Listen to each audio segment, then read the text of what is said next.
പത്തനംതിട്ട മല്ലപ്പള്ളിയിൽ വൃദ്ധദമ്പതികളെ വീടിനുള്ളിൽ പൊള്ളലേറ്റ് മരിച്ച നിലയിൽ കണ്ടെത്തി. പാടിമാൻ സ്വദേശികളായ വർഗീസ്, ഭാര്യ അന്നമ്മ എന്നിവരാണ് മരിച്ചത്. അടുക്കളയിലെ ഗ്യാസ് സിലിണ്ടർ തുറന്നുവെച്ച നിലയിലായിരുന്നു. വിവരങ്ങളുമായി സന്തോഷ് പത്തനംതിട്ട ചേരുന്നുണ്ട്. സന്തോഷ്, എപ്പോഴാണ് ഇത്തരത്തിലൊരു സംഭവം പുറം ലോകം അറിയുന്നത്? എന്തൊക്കെയാണ് ഇതുമായി ബന്ധപ്പെട്ട വിശദാംശങ്ങൾ? വിദ്യ ഇന്ന് രാവിലെ 6:30 ഈ ഞെട്ടിക്കുന്ന സംഭവം പുറം ലോകം അറിയുന്നത്. മല്ലപ്പള്ളി പാടിമൺ ഗ്യാസ് സിലിണ്ടർ വീട്ടിലാണ് ഗ്യാസ് സിലിണ്ടർ പൊട്ടിത്തെറിച്ച് വൃദ്ധ ദമ്പതികൾ മരിച്ചിരിക്കുന്നത്. കീഴ്വായ്പൂർ പോലീസ് സ്റ്റേഷൻ പരിധിയിലെ മല്ലപ്പള്ളി പഞ്ചായത്ത് 6-ാം വാർഡിൽ കൊച്ചരപ്പ് ചവളത്തിനകത്ത് വീട്ടിൽ CT വർഗീസ്, 78 വയസ്സുള്ള CT വർഗീസും ഭാര്യ അന്നമ്മ വർഗീസ്, 73 വയസ്സുള്ള അന്നമ്മ വർഗീസുമാണ് മരിച്ച നിലയിൽ കണ്ടെത്തിയത്. ഇവരുടെ ഈ വീടിന്റെ സമീപത്ത് തന്നെ താമസിച്ചിരുന്ന സഹോദരൻ രാവിലെ 6:30 ഇവരെ വീടിന്റെ പുറത്തേക്ക് കാണാതെ വന്നതിനെ തുടർന്ന് അന്വേഷിച്ചെത്തിയപ്പോഴാണ് ഇത്തരത്തിലുള്ള ഒരു മരണം വാർത്ത അറിയുന്നത്. ഗ്യാസ് സിലിണ്ടർ തുറന്നു വെച്ച അവസ്ഥയിലായിരുന്നു. ഇവരുടെ മകൻ വിദേശത്താണ്, പെൺമക്കൾ വിവാഹം കഴിച്ചു പോയവരാണ്. എന്തായാലും ഇരുവരും മാത്രമായിരുന്നു ഈ വീട്ടിലുണ്ടായിരുന്നത്.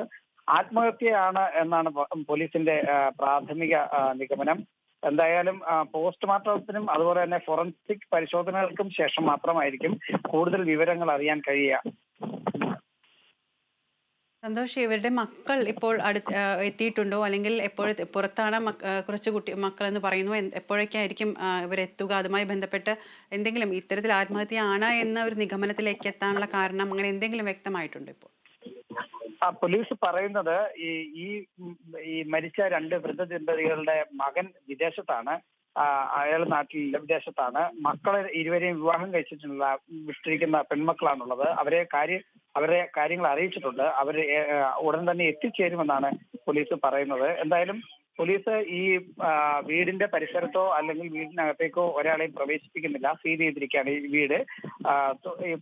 ഫോറൻസിക് സംഘം എത്തി പോസ്റ്റ്മോർട്ടം ബോഡി അവിടുന്ന് ഇൻക്വസ്റ്റിന് ശേഷം ബോഡി ആശുപത്രിയിലേക്ക് മാറ്റുകയും അതുപോലെ തന്നെ പോസ്റ്റ്മോർട്ടം റിപ്പോർട്ടുകൾക്ക് ശേഷം മാത്രമായിരിക്കും എന്താണ് കൂടുതലായി ഈ വിഷയത്തിൽ സംഭവിച്ചത്, കൃത്യമായ ആത്മഹത്യ തന്നെയാണോ അതല്ലെങ്കിൽ മറ്റെന്തെങ്കിലും ദുരൂഹതകൾ ഉണ്ടോ എന്നുള്ള വിഷയത്തിൽ പോലീസ് കൃത്യമായ വിവരം തരികയുള്ളൂ. വിദ്യ. ശരി സന്തോഷ്. പത്തനംതിട്ട മല്ലപ്പള്ളിയിൽ വൃദ്ധദമ്പതികളെ വീടിനുള്ളിൽ പൊള്ളലേറ്റ് മരിച്ച നിലയിൽ കണ്ടെത്തി. വിശദാംശങ്ങൾ നൽകുകയായിരുന്നു സന്തോഷ് പത്തനംതിട്ട.